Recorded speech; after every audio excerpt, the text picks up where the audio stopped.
Hello દોસ્તો, આપ સૌનું સ્વાગત છે આપણી ચેનલ જેવી ગુજરાતી। તો દોસ્તો, આજે આપણે વાત કરીશું સ્ટેટ બેંક ઓફ ઇન્ડિયામાં એટીએમ કાર્ડ લેવા માંગતા હોય તો ફોર્મ આપણે કેવી રીતે ભરવું।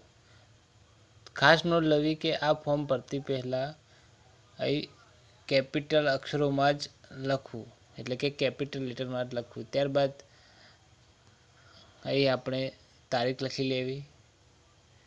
તારીખ લખ્યા બાદ જે આપણે અકાઉન્ટમાં નામ હોય અથવા આધાર કાર્ડમાં જે હોય તે નામ લખી લેવું। ત્યારબાદ અહીં નીચે મેલ ફિમેલ સિલેક્ટ કરી લેવું।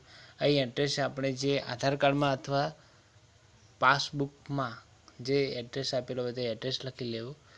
ત્યારબાદ અહીં પિનકોડ અને મોબાઈલ નંબર લખી લેવું। જે મોબાઈલ નંબર આપણે જે તે સમયે એકાઉન્ટ ખોલાવતી વખતે આપેલો હોય અથવા જે ખાતામાં હોય તે જ આપો। ત્યારબાદ ઈમેલ આઈડી હોય તો ઈમેલ આઈડી આપી લેવી અને અહીં આપણે અકાઉન્ટ સિલેક્ટ કરવાનું રહેશે। જે કરંટ હોય તો કરંટમાં અહીં ટીક કરવાનું રહેશે, સેવિંગ હોય તો સેવિંગમાં અહીં ટીક કરવાનું રહે। ત્યારબાદ બ્રાન્ચ કોડ લખી લેવો અને અહીં આપણે સેવિંગ હોય તો સેવિંગ અકાઉન્ટ નંબર, કરંટ હોય તો કરંટ અકાઉન્ટ નંબર લખી લેવો। ત્યારબાદ અહીં ડિક્લેરેશન જે આપેલું હોય તે વાંચી લેવી। ત્યારબાદ અહીં આપણે જે તે સમયે કરેલ ખાતામાં સાઇન કરી લેવી।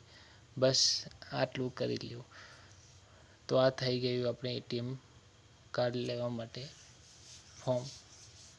તો મિત્રો, તમને આ વિડીયો ગમે હોય તો લાઈક કરજો અને સબસ્ક્રાઈબ કરજો। Thank you.